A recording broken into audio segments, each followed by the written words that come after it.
আসসালামু আলাইকুম ওয়া রাহমাতুল্লাহি ওয়া বারাকাতুহু। আলহামদুলিল্লাহি ওয়াহদাহ ওয়াসসালাতু ওয়াসসালামু আলা রাসূলিল্লাহ, আম্মা বাদ। আজকে আপনাদের সামনে আমি গুরুত্বপূর্ণ কিছু কথা বলবো। যদি এই কথাগুলো আমরা গুরুত্ব দিয়ে শুনি এবং আমল করি, ইনশাআল্লাহ আমাদের অনেক উপকার হবে। আর কথা হচ্ছে যে আমরা কিছু কিছু আমল করে থাকি, আমল অল্প কিন্তু সওয়াব অনেক বেশি। আমল কম কিন্তু পাহাড় পরিমাণ সওয়াব আল্লাহ পাক দান করেন, কিন্তু সওয়াবগুলো আমরা ধরে রাখতে পারি না। কেন? এ বিষয়ে কিছু কথা বলবো। আন আবি হুরায়রা রাদিয়াল্লাহু আনহু আন্না রাসূলুল্লাহ সাল্লাল্লাহু আলাইহি ওয়াসাল্লাম قال মান শাহিদাল জানাজাতা হাত্তা ইউসাল্লা আলাইহা ফালাহু কিরাতুন ওয়া মান শাহিদাহা হাত্তা তুদফানা ফালাহু কিরাতানি কিলা ওয়া মাল কিরাতানি ক্বালা সাল্লাল্লাহু আলাইহি ওয়াসাল্লাম মিসলুল জাবালাইনিল আযীমাইনি মুত্তাফাকুন আলাইহি। আবু হুরায়রা রাদিয়াল্লাহু আনহু বলছেন যে নিশ্চয় রাসূলুল্লাহ সাল্লাল্লাহু আলাইহি ওয়াসাল্লাম বলেছেন, মান শাহিদাল জানাজাতা, যে ব্যক্তি জানাজার সালাতে উপস্থিত হলো, হাত্তা ইউসাল্লা আলাইহা, এমনকি জানাজার সালাত আদায় করলো, ফালাহু কিরাতুন, তার জন্য এক কেরাত রয়েছে। ওয়া মান শাহিদাহা, আর যে ব্যক্তি জানাজা উপস্থিত হলো, হাত্তা তুদফানা, জানাজার সালাত পড়লো এবং দাফন কাফন উপস্থিত হলো, জানাজার সালাত আদায় করলো, দাফন কাফনে উপস্থিত হলো, ফালাহু কিরাতানি, রাসূলুল্লাহ সাল্লাল্লাহু আলাইহি ওয়াসাল্লাম বলছেন তার জন্য 2 কিরাত রয়েছে। কিলা ওয়া মাল কিরাতানি, সাহাবীগণ জিজ্ঞেস করলেন, হে আল্লাহর রাসূল সাল্লাল্লাহু আলাইহি ওয়াসাল্লাম, কিরাত বললেন, কিরাত তো বুঝতে পারলাম না, কিরাত কাকে বলে? তো রাসূলুল্লাহ সাল্লাল্লাহু আলাইহি ওয়াসাল্লাম বললেন, মিসলুল জাবালাইনিল আযীমাইনি, বিশাল বিশাল 2টা পাহাড়। 2টা পাহাড় ওজন করলে যত ভারী হবে, ওই ভারী সম পরিমাণ নেকি দিয়ে আল্লাহ পাক পূর্ণ করবেন। অর্থাৎ ধরে নেন আল্লাহ পাকের কুদরতি মিজান যদি কায়েম করা হয়, এক পাল্লায় 2টা পাহাড় থাকবে আর অপর পাল্লায় আল্লাহ পাক নেকি রাখবেন।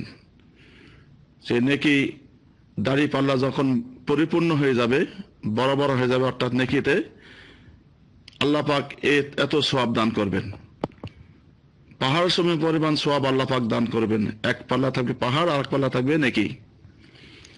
এই নেকি আল্লাহ পাক দান করবেন, অনেক নেকি, কিন্তু নেকিগুলো আমরা ধরে রাখতে পারি না। কেন?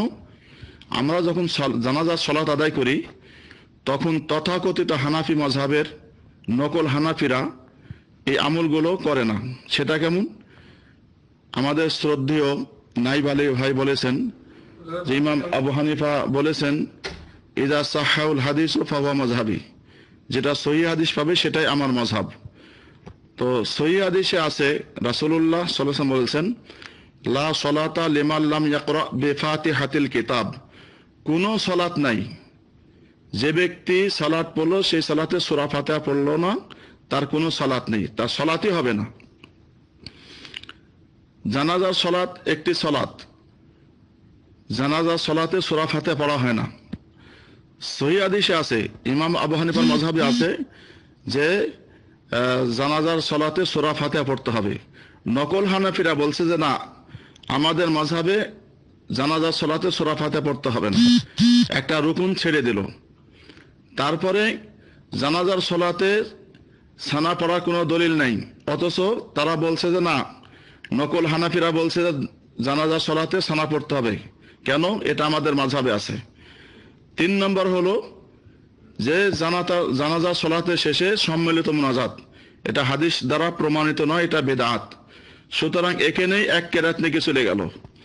যখন দাফন কাফন আমরা করি, দাফন কাফনের সময় আমাদের এলাকায় দেখা যায় তারা বলে যে লুঙ্গিতে গিরা দেন। কেন? যাতে মৃত ব্যক্তির বেয়াদবি না হয়, লজ্জাস্থান প্রকাশ হলে বেয়াদবি হবে। তারপর দাফন কাফন হলো, দাফন কাফন শেষে বলছে 3 বার কুল হুয়াল্লাহু পড়েন, 3 বার সূরা নাস ফালাক পড়েন, 11 বার দরুদ শরীফ পড়েন।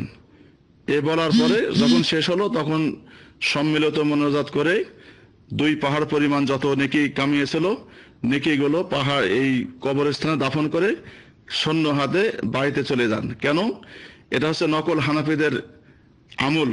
নকল হানাফি মাযহাব যারা মানে তারা আমল তো করে, নেকি তো অর্জন করে, কিন্তু বেদাত করার কারণে নেকিগুলো তারা ধরে রাখতে পারে না। রাসূল সাল্লাল্লাহু আলাইহি ওয়াসাল্লাম বলছেন, মান আমিলা আমালান লাইসা আলাইহি আমরুনা ফাহুয়া রাদ্দুন। যে ব্যক্তি আমল করলো, এমন আমল করলো যে আমল আমার শরীয়তে নাই, আমার আদেশে নাই, সেটাকে প্রত্যাখ্যান করা হবে, সেটা কবুল করা হবে না। এত বড় সওয়াবের আমল করলো, কিন্তু মুনাজাত করার কারণে, সূরাতুল ফাতিহা না পড়ার কারণে, আরো বেদাত করার কারণে ইবাদত করলো, আমল করলো, কিন্তু আমলগুলো কাজে লাগাতে পারলো না। আল্লাহ পাক যেন আমাদেরকে হক বোঝার তৌফিক দান করেন। আসসালামু আলাইকুম ওয়া রাহমাতুল্লাহি ওয়া বারাকাতুহু।